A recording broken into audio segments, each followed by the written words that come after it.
Atenção para os acontecimentos que estão redefinindo o cenário global nesta segunda-feira, 14 de outubro. Aqui, você acompanha em primeira mão as informações mais urgentes, os bastidores que ninguém mostra e os desdobramentos que vão além das manchetes. Do conflito na Ucrânia às tensões geopolíticas, do Oriente Médio às decisões que abalam a Europa, tudo com a precisão e a antecedência que só Nesta oferece. Não perca nenhum detalhe do que realmente importa hoje. Enquanto você lê estas palavras, a cidade de Kharkiv vive mais uma noite de terror. O distrito de Saltiva foi alvo de explosões controladas pela Rússia, com um dos ataques atingindo em cheio um hospital. Pacientes foram evacuados às pressas para outras unidades, enquanto fragmentos de vidro feriram pelo menos 6 pessoas. Entre os afetados, estavam doentes em tratamento para diabetes, justamente no setor onde portas e janelas foram destruídas pela força da detonação. Eu estava deitado olhando para o celular quando ouvi a explosão. O vidro estilhaçou, me levantei da cama e me arrastei até a saída. Foi um barulho ensurdecedor. As portas se abriram sozinhas, as janelas voaram. Tive sorte porque meu quarto ficava do lado oposto, caso contrário, estaria ferido.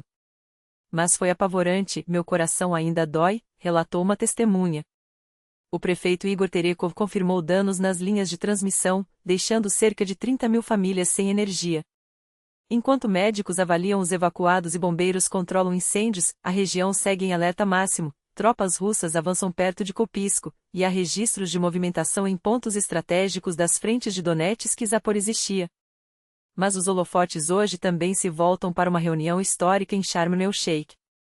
Lá, o ex-presidente americano Donald Trump, ao lado de líderes do Egito, Catar e Turquia, assinou um acordo para cessar fogo em Gaza, um marco que já é chamado de a virada definitiva para o Oriente Médio. Trump, com seu estilo característico, não poupou superlativos. Levamos 3.000 anos para chegar a este momento. Você acredita?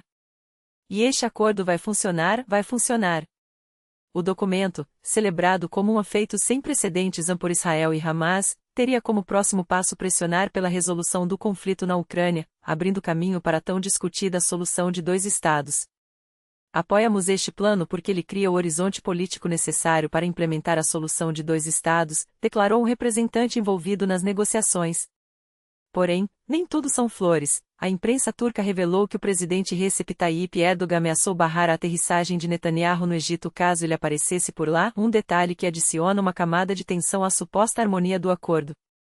Enquanto isso, a Europa assistiu ao movimento ousado de Trump, um endosso público ao primeiro-ministro húngaro, Viktor Orbán, em plena crise de popularidade. Ele é um líder extraordinário. Nas últimas eleições, eu o apoiei, e ele venceu com 28 pontos de vantagem. Desta vez, será ainda mais esmagador, afirmou Trump, em um claro sinal de interferência nos rumos políticos do continente. A declaração chega em um momento delicado, com Orbán enfrentando queda nas pesquisas e a ascensão de Peter Magyar, líder do partido TISA, como principal ameaça para as eleições de 2026. Mais do que um apoio, a fala de Trump parece ser um recado. A Hungria segue como aliada estratégica dos Estados Unidos na região, independentemente das críticas. Mas o que aconteceria se a Rússia ousasse desafiar a OTAN diretamente? A resposta é contundente. Seria uma guerra completamente diferente, alerta Ben Hodges, ex-comandante das forças americanas na Europa. Segundo ele, uma agressão russa a um país membro da aliança desencadearia uma resposta imediata e devastadora. Kaliningrado seria apagada do mapa nas primeiras horas. Todas as instalações militares russas, incluindo as bases em Sevastopol, seriam destruídas. Não há comparação com a Ucrânia, aqui, a escala e a velocidade da retaliação seriam sem precedentes, afirmou. Hodges critica a falta de preparo ocidental antes da invasão ucraniana. Se tivéssemos deixado claro desde o início que qualquer avanço seria respondido com todo o nosso arsenal, a situação hoje seria outra. A mensagem deveria ter sido: não se atrevam, ou daremos à Ucrânia tudo o que for necessário para restaurar sua soberania. E falando em arsenal, a OTAN acelera seus planos para armar Kiev. 7 novos países estão prestes a se juntar ao programa PURO, que já conta com 6 nações comprometidas em financiar a compra direta de equipamentos americanos para a Ucrânia. Atualmente, 2 bilhões de dólares estão alocados para entregas imediatas, mas Kiev precisa de mais 1 bilhão de dólares por mês para sustentar a resistência. Criado por Trump e pelo secretário-geral da OTAN, Mark Rutte, o puro simplifica a burocracia e agiliza a logística, permitindo que aliados comprem armas dos Estados Unidos sem intermediários.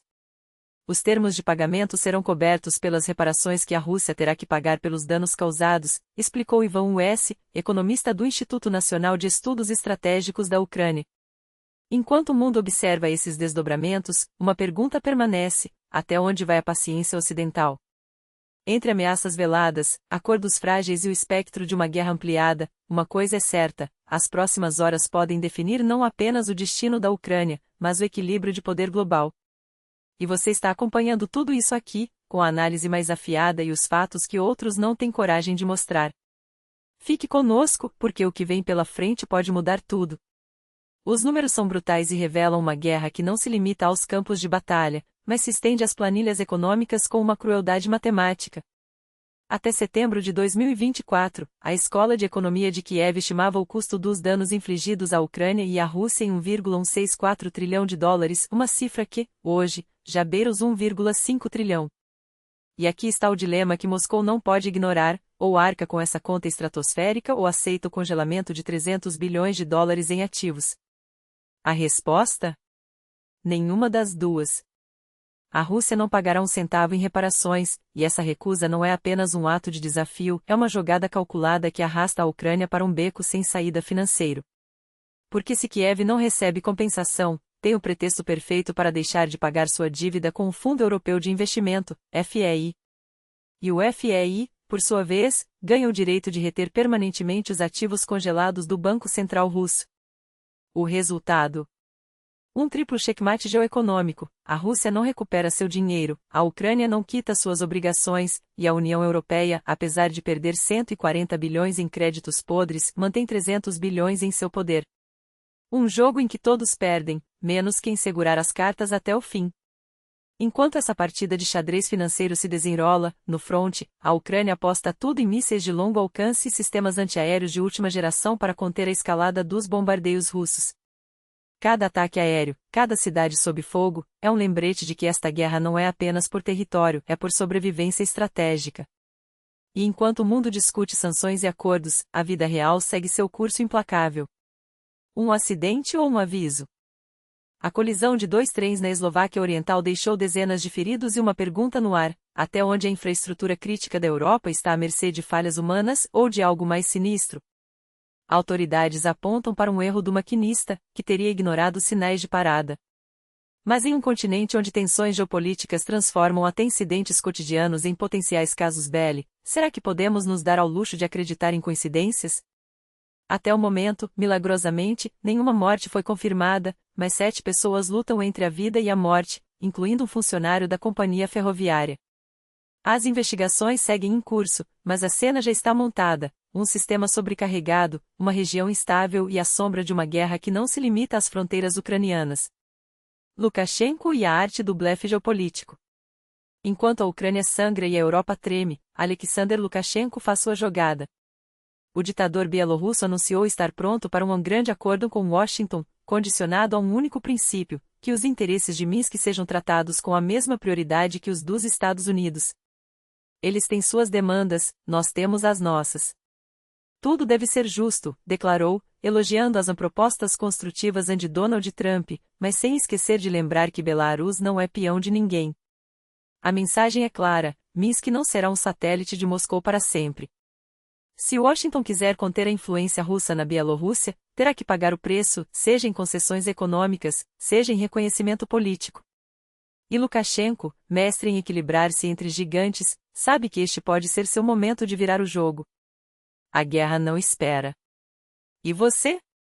Enquanto os líderes negociam nos bastidores e os números da destruição sobem, uma coisa é certa: o tabuleiro está mudando.